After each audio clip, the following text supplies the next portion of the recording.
eu contemplar até meu tempo terminar. Me lembre que há mais por vir. Aleluia,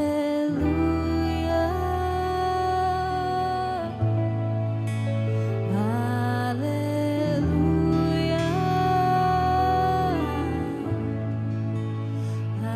aleluia, que eu sempre me lembre. Obrigado, Pai. Não nos deixe esquecer em nenhum momento tamanho sacrifício, Pai. Ainda, Senhor, que nós venhamos a dar alguns passos, Senhor, fora do Teu caminho, fora da Tua presença, Senhor. Como nós cantamos aqui, se em algum momento da nossa vida nós negarmos a Tua graça, nos lembre, Pai, que há um preço pago para que o caminho de volta possa ser trilhado, Senhor. Para que um caminho de restituição, de rendição, ó Pai, de reconhecimento, sempre os Teus braços estão abertos a nos receber, Paizinho querido, e nós somos gratos. Nos lembre dessa verdade suprema, Senhor. Recebemos a Ti, celebramos a Ti no primeiro dia da semana, Pai, e rendemos a Ti todo louvor, toda exaltação, em nome de Jesus, Teu Filho. Amém. Você pode aplaudir o Senhor? Glória a Deus. Amém. Você pode sentar, querido. Se tiver um lugar do seu lado, levante as mãos aqui, por favor. Tem vários lugares aqui, ó. Pessoal que tiver sem cadeira lá atrás, tem aqui. Muito bom. Se tivermos aí mães que tenham crianças até 10 meses ou queiram, nós estamos abrindo o berçário, tá? Então vamos precisar aí de mão de obra, de voluntários que estejam dispostas. Então no final do culto você pode procurar a pastora Priscila aqui ou a pastora Michele ali, para dar o seu nome, para entrar na escala, que é assim que nós abrimos lá durante o culto no berçário. Você vai poder entrar em contato com aquela turma ali, poder servir ao Senhor, ministrando aquelas crianças. Não é para ficar lá só cuidando de crianças, gente, olhando para elas, né? Ministrando sobre elas enquanto algo acontece aqui, elas estão recebendo em todo lugar, em todo tempo. Amém? Abra sua Bíblia comigo. Hoje está fácil, primeiro livro da Bíblia. Minha Bíblia estava aqui, sumiu. Alguém sabe? Está ali. Obrigado. Primeiro livro da Bíblia, Gênesis capítulo 3. Hoje é a última palavra da nossa série, Frequência.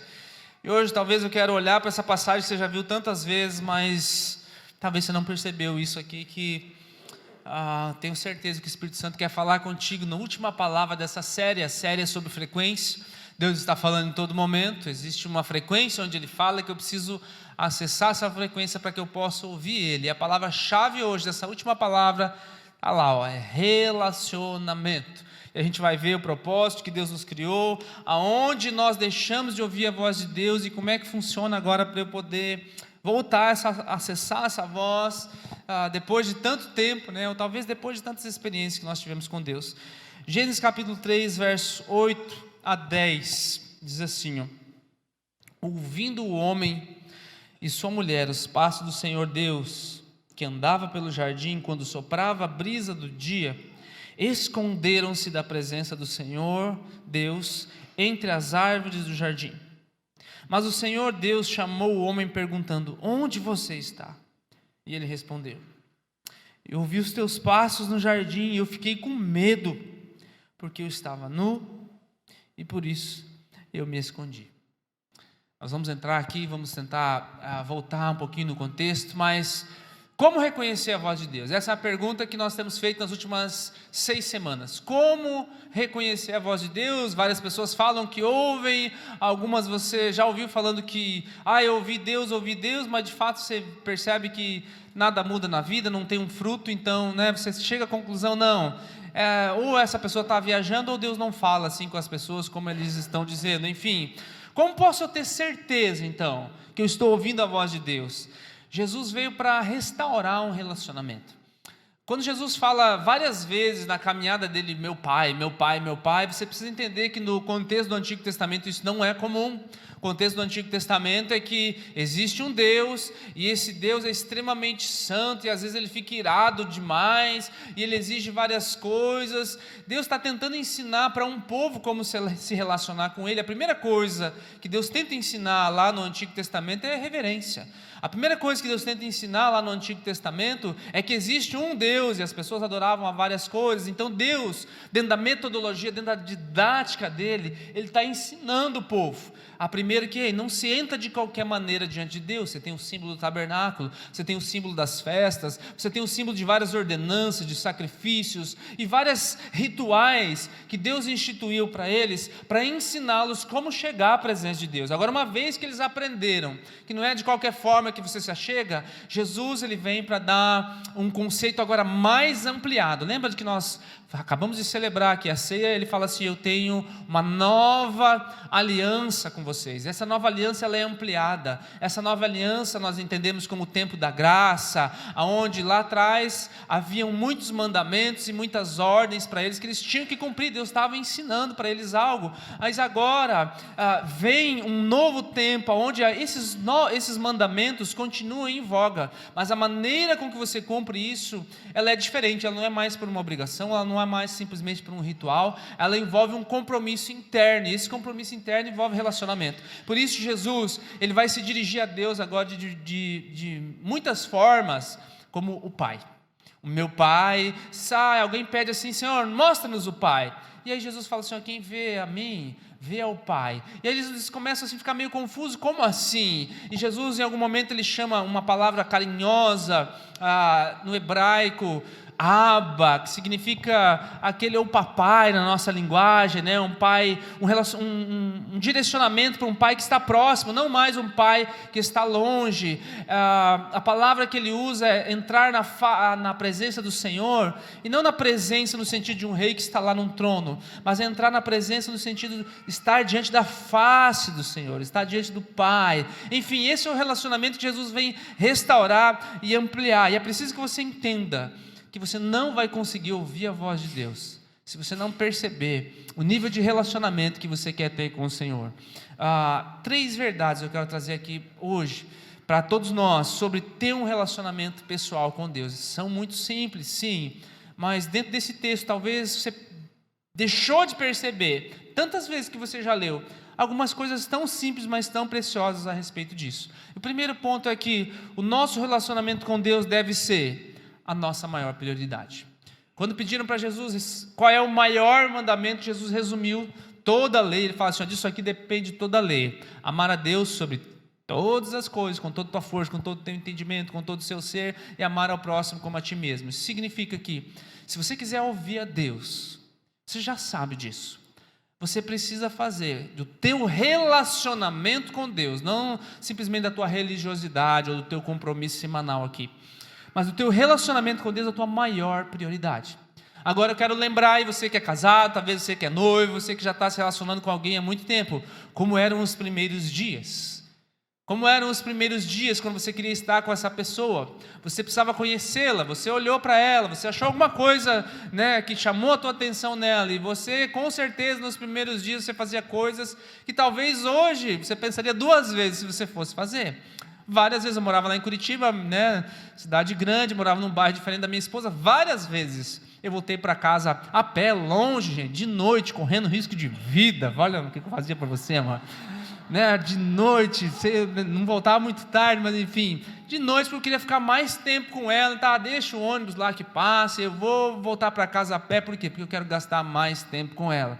Se você ainda é do meu tempo, né, você gastava quantos cartões telefônicos? Lembra, gente? Os mais novos não fazem ideia de quão precioso era minutos no telefone para você falar com a pessoa.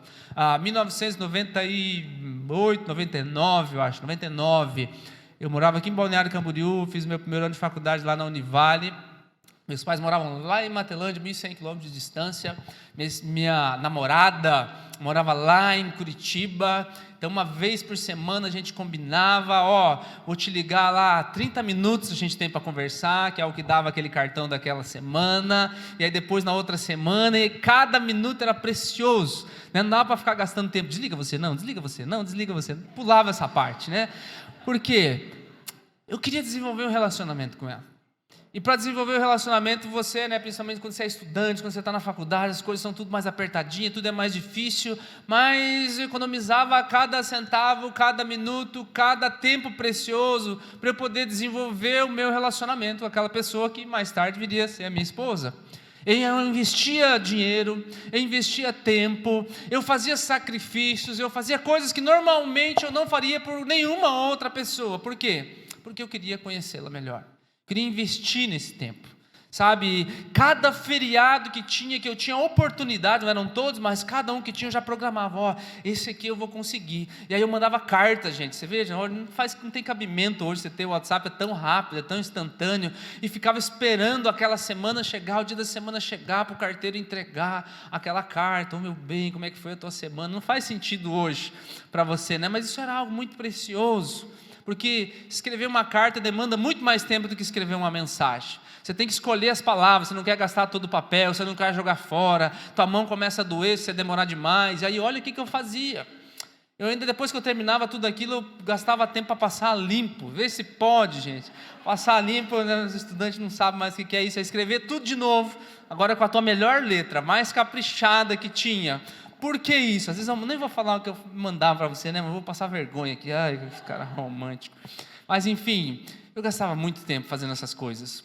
Cada tempo livre que eu tinha de um estudante de faculdade, enfim, estudando tantas outras coisas que você tem para fazer. Por quê? Porque eu queria desenvolver um relacionamento íntimo com ela. Brincamos aqui na sexta-feira, tinha um casal que estava compartilhando como eles se encontraram, e foi maravilhoso, que Deus falou com ele, é essa daí, e vai lá e tudo mais, e como eles casaram, foi tudo maravilhoso, que história perfeita. Eu falei, não tem uma história perfeita nesse sentido, a minha história é de insistência, bater e abrir-se-vos-á, eu insisti, eu mandei carta, enfim. Deus vai falar talvez contigo, você vai ter esse encontro romântico com o Senhor. Que Ele te chama, que Ele te dá uma experiência, você vem, não é esse é meu pai, é isso que eu quero. Talvez Deus não vai dar isso aí para você, vai ser como o meu relacionamento com a minha esposa, eu entendi, não, eu escolhi, é isso aqui que eu quero, eu vou insistir, ainda que ela diga não, eu vou tentar surpreendê-la, enfim, vou conquistar o coração dela. Não importa qual é a situação, querido, importa qual é a tua prioridade. Minha prioridade naquele momento evidentemente era estudar, mas cada tempo que eu tinha, eu entendi que tem algo muito mais profundo do que eu terminar um curso de faculdade acontecendo ao meu redor. Tem um relacionamento que vai durar muito mais do que 4 anos, muito mais do que 6 anos de estudo. É algo para a vida inteira. Então eu preciso fazer disso a minha prioridade. Se Deus não for, o nosso relacionamento lá em cima com Deus não for a nossa maior prioridade, você talvez vai ter ouvido a voz de Deus nessas 6 semanas e depois nunca mais vai ouvir. Talvez você já ouviu a voz de Deus há muito tempo, mas o teu relacionamento com Deus talvez esteja, infelizmente, como o teu casamento ficou, ou infelizmente como o casamento de outras pessoas ficaram, onde no início se faziam concessões, ou melhor, no início se faziam muitas renúncias, se faziam muitas entregas e muitos sacrifícios, mas ao longo do tempo eu já consegui, eu já conquistei, e você deixou de mandar flores para ela, você deixou de levá-la de vez em quando para sair, para jantar, para passear, vocês deixaram de gastar um tempo precioso juntos, enfim, o relacionamento no casamento ficou frio, ficou esparso, ficou morno, ficou chato. Às vezes o nosso relacionamento com Deus pode ficar assim também, por quê? Porque nós deixamos de ter a maior prioridade. Quando as pessoas deixam de ter o casamento a maior prioridade, elas têm tempo para todo mundo, menos para estar com a família, menos com a esposa. O emprego toma a prioridade naquele casamento, e aí enfim a esposa ou o marido começam a se sentir em segundo plano, e aí pequenas concessões vão fazendo com que aquele relacionamento esfrie, você não tem mais desejo de estar junto com ela, a intimidade que vocês tinham antigamente, até sexualmente, ela agora começa a ser algo trivial, algo cotidiano. Por quê? Porque algumas coisas preciosas foram deixadas de lado, algumas coisas entraram no lugar da prioridade, algumas coisas se infiltraram ali, querido, e o caminho sempre é o mesmo. A palavra vai falar para você, percebe, olha, veja onde você caiu e volte daquele ponto lá e recomece a caminhada. É simples assim. Você percebe aonde a prioridade do relacionamento com Deus deixou de ser. Poxa, quando eu me converti eu lia tanta palavra, quando eu me converti eu tinha prazer em estar diante do Senhor, eu colocava músicas, eu filtrava aquilo que eu via, mas agora está se tornando uma rotina, eu venho para a igreja, eu vou lá, fecho os meus olhos, o pessoal ora por mim, se tiver a coisa muito apertada, eu peço para outra pessoa orar por mim, e isso é deixar esfriar o relacionamento com Deus. Eu vou te dizer que a voz de Deus ela vai ficando distante, até um momento em que, de repente, as coisas que claramente para você eram erradas, claramente te afastavam de Deus, agora elas começam a ficar assim, eu acho que não tem problema não, eu acho que vai dar tudo certo. A grande mentira que o pecado conta para nós é que ele é agradável. O contexto aqui, no capítulo 2, no capítulo 3, que é o relato da queda, é que Satanás chega citando partes daquilo que Deus disse. Deus falou que eles tinham uma árvore no jardim, que era chamado de conhecimento do bem e do mal. Tem uma outra árvore que a gente não dá muita bola para ela, mas ela está lá. E é essa árvore que eu quero ressaltar aos teus olhos aqui. Mas Satanás fala assim, Deus falou para não comer de nenhuma árvore do jardim. E olha para aquele fruto, e a palavra diz que quando Eva olhou para aquele fruto, viu que era agradável aos olhos, poderia ser agradável ao paladar, ela pegou e comeu. Isso significa que o pecado, ele aparentemente sempre vai ser agradável. Aparentemente ele sempre vai ser ressaltar aos olhos. O Satanás não vai te tentar com nada que é a tua área de força. Eu não tenho problemas de fidelidade. Ele nunca vai tentar você com isso. Eu não tenho problemas com dinheiro, em passar os outros para trás, em deixar algumas coisas para fora. Ele nunca vai te tentar com isso. Ele sempre vai tentar você com coisas que aparentemente são boas. Olha, eu acho que não tem nenhum problema você fazer isso. E ele vai usar a cultura para plantar uma filosofia na tua mente. Não, isso aqui não tem nada a ver. Não, isso aqui, todo mundo, o amor é uma coisa de Deus. Então, toda forma de amor é válida. Toda expressão de amor é válida. E aí nós esquecemos o que significa de fato amor. Que amor tem muito mais a ver com atitude de entrega, de renúncia, de honra, de responsabilidade. E muito pouca coisa a ver com sentimento, como eu estou nesse dia. A maior expressão de amor é quando nós oferecemos ajuda, quando nós acolhemos as pessoas, principalmente quando ela não tem nada para nos dar em troca, quando nós expressamos o perdão, a aceitação de volta para alguém que não merece. Essa é a maior expressão de amor. Lembra do filho pródigo? A maior expressão de amor do pai é: vem aqui. Eu não vou só aceitar você de volta na minha casa como meu empregado. Vou colocar uma nova veste em você, branquinha. Vou colocar um anel de autoridade no teu dedo. E eu vou fazer um banquete para celebrar o teu retorno. Essa é a maior expressão de amor do que aquela primeira que ele fez. Olha, meu filho, está aqui a tua herança. Pega todo esse dinheiro, vai fazer o que você quiser da tua vida. Esse aqui é a minha maior expressão de amor, foi me matar e trabalhar a vida inteira por você. Nós sabemos, vivemos nessa história, que a maior expressão que um pai pode ter por um filho, que uma mãe pode ter por um filho, que Deus pode ter por nós, querido, é nos acolher no nosso momento de maior angústia, nos acolher, nos perdoar no momento que nós erramos mais. E Deus quer dizer para você hoje, que se você fizer do relacionamento com Ele a tua maior prioridade, Ele vai voltar a falar contigo de uma maneira que você nunca imaginou na sua vida. Ele quer te dizer coisas tão preciosas e tão profundas que você não faz ideia. Você acha que os problemas que você está vivendo hoje são angustiantes, que se eles não forem resolvidos nesse mês ou nesse ano, não vai mais ter sentido a tua vida. Querido, desperta. Deus quer abrir os teus olhos, sabe? Ele quer entrar no teu coração de uma maneira tal que não haja mais espaço para dúvida de que Ele é o teu Pai e que Ele quer ter um relacionamento contigo. A palavra, nós vimos aqui no Gênesis que o pecado ele até pode ser agradável, mas ele nunca vai ser satisfatório. A consequência que ele traz sobre a nossa vida é sempre deletéria. Uma das coisas que aconteceu aqui com Adão e Eva quando eles pecaram está diretamente relacionada a ouvir a voz de Deus. A palavra diz que Deus veio para se encontrar com ele, e nós entendemos que isso provavelmente era algo rotineiro, cotidiano, no soprar da brisa do dia ou da tarde, ou como algumas traduções dizem, na viração do dia. Pense, Deus, na sua magnitude, Ele cria um universo, Ele cria a terra, e a palavra fala que Ele cria um jardim e coloca o homem para governar sobre esse jardim. E dá autoridade para esse homem, sopra nele algo que ele não soprou em ninguém, um fôlego de vida, e a partir daquele momento o homem se torna uma alma vivente. E agora o que acontece no Éden, Depois ali Adão e Eva, o que acontece no Éden? É que Deus vem, é que Deus fala. Agora imagine, Adão poderia ver a Deus face a face. Adão, ele tinha uma constituição diferente de nós. Eles viviam eternamente, por quê? Porque ele foi criado para viver eternamente, e agora ele está lá diante de Deus, diante do jardim, e tem a oportunidade de dia após dia o Senhor vir e conversar com ele. Agora eu penso que as conversas de Deus com o homem não é muito diferente da nossa conversa com os nossos melhores amigos, ou com a nossa esposa, ou com o nosso marido. Sabe, elas são conversas do cotidiano. O que você fez hoje? Como é que está o seu dia hoje? Como é que está o teu coração hoje? Você está se sentindo meio só? Vou fazer um negócio diferente aqui para você. Como é que está aqui? Você está administrando tudo legal? Como é que está a tua vida? Sabe, Deus colocou, e num desses dias, foi que ele falou assim: olha, está vendo tudo isso aqui que eu criei? Eu penso que esse jardim devia ser enorme, é o paraíso, né? O Éden realmente. E um desses dias, ele era enorme. Você está vendo aquela árvore lá? Aquela árvore é a árvore do conhecimento do bem e do mal.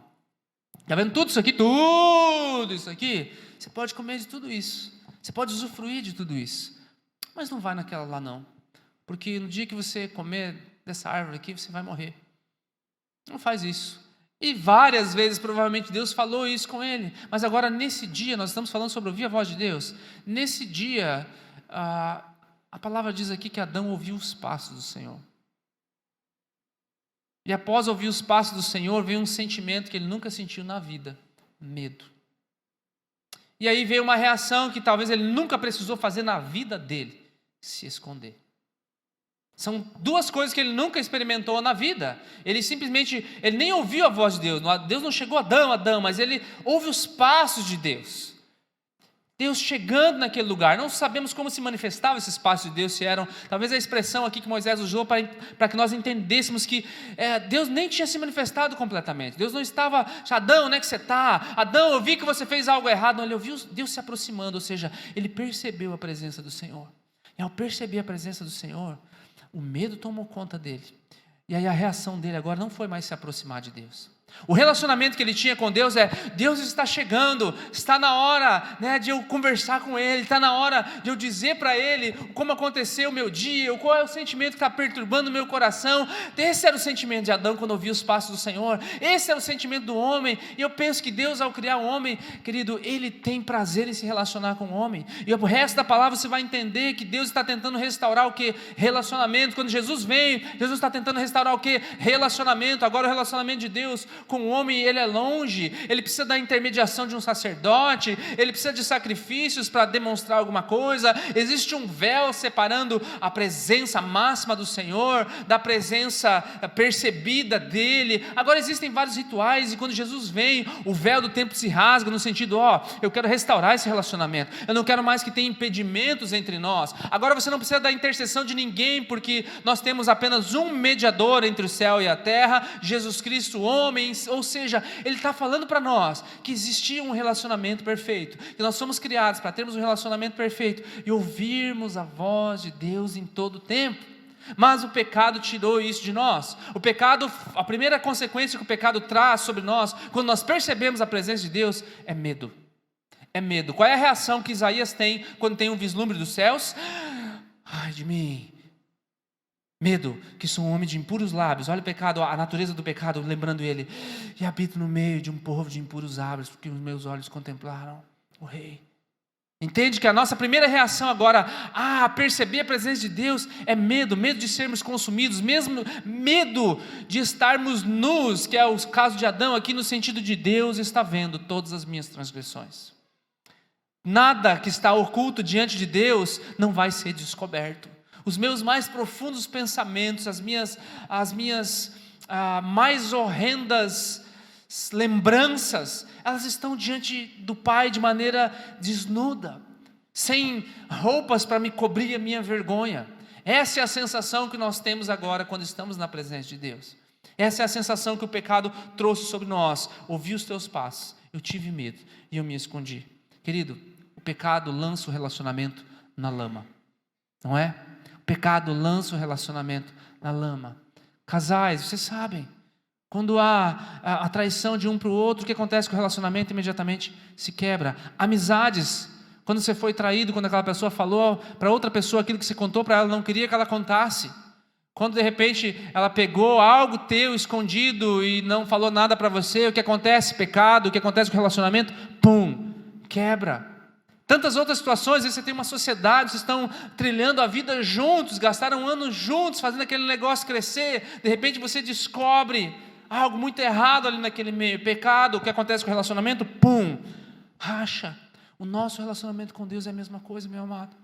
Quando nós não fazemos dele a nossa prioridade, eu não consigo mais ouvir a Deus. Você quer ouvir a Deus no momento da angústia, né? Quando a coisa aperta, quando a saúde é abalada, quando as finanças às vezes surge uma situação diferente, e aí eu quero que Deus resolva todos os meus problemas. Mas Ele não é a minha prioridade. Como é que eu vou ouvir Ele agora? Como é que eu quero exigir, colocar Deus na parede? Não, Senhor, eu vou sair de casa, hoje o Senhor tem que falar comigo, o Senhor tem que me dar uma resposta, o Senhor tem que colocar uma pessoa na minha frente para eu poder casar, o Senhor tem que colocar uma nova oportunidade de negócio para eu poder sair desse lugar onde eu estou. Querido, se Deus não for o tua maior prioridade, teu maior relacionamento, você vai sair daí talvez achando que Ele falou contigo. Mas Ele quer falar contigo, é isso que você precisa perceber. Como é que Deus deve ter se sentido nesse dia? Todo dia eu vou conversar com o homem, mas hoje eu cheguei naquele lugar, e ao invés de Ele se aproximar de mim, Ele foge. Sabe como eu me sentiria, né, depois de todo esse empenho que eu falei para vocês, lá anos atrás, com a minha namorada, quando eu chegasse para falar com ela, chegasse depois durante um feriado, depois de um mês, 2, sem podermos nos ver, e aí eu chegar na presença dela, ao invés de ela vir, me abraçar e me contar as novidades, ela foge de mim, ela está com medo de mim. Percebe como o coração de Deus se sente? Querido, o coração de Deus se sente assim ainda hoje, em relação a nós. Não é só lá atrás. Sabe, Ele te ama.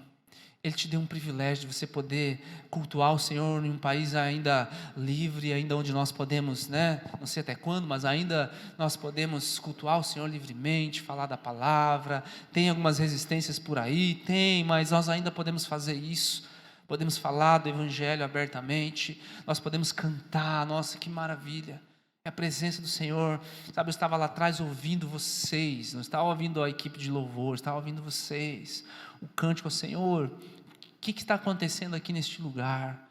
As pessoas se reúnem no primeiro dia da semana e a voz delas é levada aos céus em adoração ao Rei dos Reis, ao Senhor dos Senhores. Deus está te ouvindo. Eu quero dizer para você que Deus se agrada do teu coração quando Ele ouve o louvor fluir da tua boca. Você não está cantando para mim, querido, você não está cantando para as paredes, você está entoando louvor ao Rei dos Reis. Você se reúne no primeiro dia da semana e o Deus, Criador de todas as coisas, Ele lembra assim, olha, o relacionamento com o homem que eu amo ter. Olha ele vindo lá à minha casa, olha ele acordando de manhã cedo para estar lá junto com os outros irmãos dele, e quando todos nós nos reunimos em uma só voz, sabe, Deus não simplesmente ouve a nossa voz com os ouvidos terrenos, está afinado ou não está afinado. Deus, Ele percebe algo fluindo no teu coração e Ele quer falar contigo hoje. Quantos querem ouvir a voz de Deus nessa manhã? Eu creio que Deus vai falar algo especial para você, querido. Eu creio que Deus tem algo que você talvez tem pedido há muito tempo, mas hoje você vai sair daqui com a seguinte, ou melhor, com uma afirmação tão grande no teu coração que Ele é a tua prioridade, que é inevitável que Ele não fale contigo. Por quê? Porque Ele deseja isso tanto, tanto, tanto, tanto. Ele deseja falar coisas profundas ao teu coração, mas Ele também deseja falar coisas simples. Ele deseja, quando você acorda de manhã e às vezes pensa assim, não sei o que eu vou fazer hoje, tem tanta coisa, não sei nem por onde começar. Ele deseja falar para você simplesmente assim, acalma o teu coração, eu estou contigo hoje, vai dar tudo certo. No final do dia você vai estar aqui de novo e nós vamos enfrentar isso aqui juntos. São coisas simples, mas também vai surgir uma situação que você não vai saber o que fazer, e naquele mesmo dia que você não sabe o que fazer, que o desespero toma conta do teu coração, de repente a ansiedade toma conta, você não consegue mais enxergar nada, de repente Ele fala de uma maneira sobrenatural com você. De repente Ele usa uma pessoa que você nem imaginava para trazer uma palavra. De repente você abre a Bíblia e acontece coisas como eu testemunhei para você semana passada aqui, que aconteceram comigo. São textos que remetem à minha realidade hoje. Deus fala de uma maneira extraordinária e sobrenatural. Querido, isso se chama relacionamento. No relacionamento teu com os teus parentes, com a tua esposa, com os teus irmãos, não é assim? Tem dias que vocês falam sobre trivialidades. Hoje eu comi tal coisa, hoje eu fiz tal coisa. Mas tem dias que o irmão está chorando. Tem dias que há uma tristeza profunda no coração da esposa, no coração do marido. E aí você sabe que quando você vai ter aquela conversa, você entra e fecha a porta. Você senta do lado dele, do lado dela. E coloca as mãos às vezes no ombro e pergunta assim: posso te ajudar em alguma coisa? O que está acontecendo no teu coração? Por que você está chorando? E a outra pessoa fala assim: nada, não foi nada, nada. E você sabe que existe alguma coisa. E aí você sabe que aquele ali é o momento de insistir, porque você vai acessar uma área do coração do teu cônjuge, do teu irmão, do teu amigo, em que é muito, muito, muito significativo que seja acessado naquele momento. Depois de tudo isso, o relacionamento se aprofunda. Deus quer ter esse tipo de relacionamento conosco, querido. Trivialidades acontecendo ao nosso redor, mas no momento mais profundo, fecha a tua porta, dobra os teus joelhos ao lado da tua cama, chora diante do Senhor. Pai, não sei o que está acontecendo, não sei nem por que eu estou chorando, Senhor, mas eu estou aqui para desenvolver um relacionamento contigo. Não estou conseguindo ouvir a tua voz, Paizinho. Querido, você só começará a ouvir a voz de Deus antes dos outros, quando você começar a passar mais tempo com Deus. Guarde isso no teu coração. Você só começará a ouvir a voz de Deus antes das outras pessoas, quando você passar mais tempo com Ele. Qual é a primeira pessoa que você conta uma novidade extraordinária? Para aquela que você mais ama. Se você ganhasse um prêmio hoje, ganhei um carro, sei lá, alguma coisa assim, muito diferente, qual é a primeira pessoa que você vai compartilhar? É a pessoa que você mais ama. Qual é a primeira pessoa que você compartilha quando algo bom acontece com você? Sabe, querido, Deus quer ser o primeiro na tua vida. Deus quer que a gratidão brote no teu coração na primeira raiada da manhã. Por quê? Esse é o segundo ponto. A nossa busca, o nosso relacionamento com o Senhor, ele deve ser a nossa busca mais intensa. Mais intensa, porque se eu busco alguma coisa, eu corro atrás dela. Agora, olha o que eu ia falar para você da segunda árvore. No capítulo 2, no verso 9, desse mesmo Gênesis, olha esse texto aqui, ó. O Senhor Deus fez nascer então do solo todo tipo de árvore, agradável aos olhos e boa para o alimento. E no meio do jardim estavam a árvore da vida e a árvore do conhecimento do bem e do mal. Tem duas árvores aqui. A escolha de Deus para o homem não é só a escolha entre o bem e o mal, querido. A escolha de Deus, uma árvore chama o conhecimento do bem e do mal. A outra árvore chama a árvore da... E se você for ver aqui, depois da queda, Deus fala assim, vamos tirar o homem do jardim, porque se ele ficar lá no jardim, ele vai comer da árvore da vida e vai viver para sempre. Essa era a razão de tirar o homem daquele jardim. De fato, essa árvore ainda está lá, e no final, lá em Apocalipse tem uma referência a ela, que das suas estações, ela dá o seu determinado fruto. Você lê depois isso aqui em casa, é assunto para um outro dia. Mas nesse momento, Deus não dá uma escolha para o homem assim, escolhe entre o bem e o mal. Não é isso que Deus escolhe, Deus coloca para o homem. O que Deus coloca para o homem? Vida e morte. Se tu escolher isso aqui, se tu escolher pegar esse fruto aqui, é morte. Escolhe comer da vida. E percebe que Deus não tirou a árvore da vida ainda de lá. O homem teve que ser tirado da presença de Deus para não comer daquela árvore da vida. Então a escolha que Deus dá para você, querido, não é a tua batalha diária entre o bem e o mal. Essa é uma das mentiras que Satanás vem usado ao longo da história. O yin e o yang. Todo mal tem um pouquinho de bom, todo bem tem um pouquinho de mal. Isso é uma mentira. É talvez uma analogia para trazer parte da nossa essência pecadora com aquilo que Deus fez, até pode ser, mas não é a melhor das analogias, existem outras melhores. A nossa grande batalha, querido, não é em si contra as forças das trevas, no sentido de que você pode fazer qualquer coisa para você sair dessa situação, não. A batalha entre Deus e o diabo, ela já está travada, ela já está selada. A nossa luta agora é contra esses principados e potestades, no sentido de que há uma batalha pela nossa alma. E nós não estamos lutando no sentido de Deus luta contra o diabo, mas é nós que lutamos contra o pecado. É nós que lutamos agora contra essa natureza que está dentro de nós, que nos inclina a querer olhar pelas coisas momentâneas. Parece agradável, vou pegar e vou comer. Mas quando Deus fala, isso aqui é caminho de morte. A escolha que Deus pede para você é simplesmente, escolhe a vida. Porque comigo é a vida eterna. Deus queria que você se alimentasse de vida. E às vezes as pessoas se alimentam o quê? Da minha consciência. Não, eu ajo segundo a minha consciência. Guarde isso com você. Às vezes a nossa consciência nos engana. Às vezes a nossa consciência não é confiável. Toda consciência que não foi restaurada por Jesus, querido, ela não é confiável.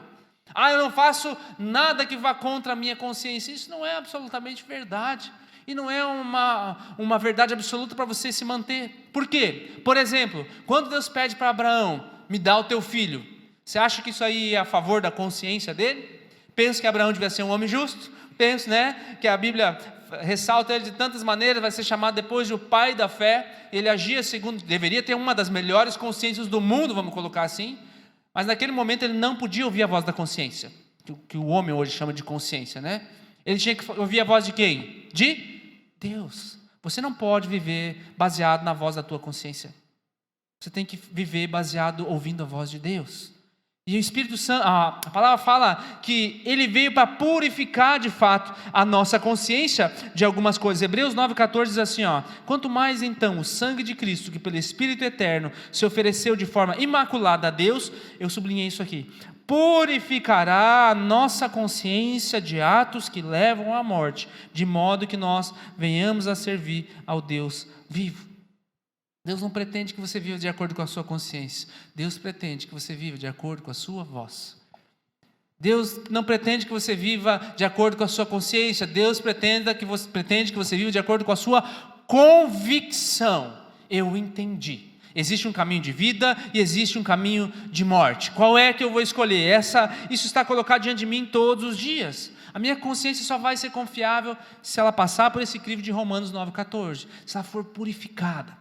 E aí o que nós chamamos de voz da consciência, você vai entender que não é a tua consciência, que é a voz do Espírito Santo, que Ele vai te dizer, Ele vai ressaltar para você. Deus quer que você viva pela sua voz. Você pode repetir isso? Diga assim, Deus quer que eu viva de acordo com a sua voz.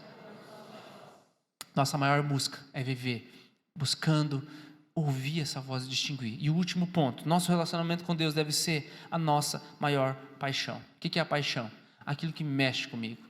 Aquilo que eu invisto dinheiro sem pensar, aquilo que eu invisto tempo e começo a fazer e de repente não vejo o tempo passar.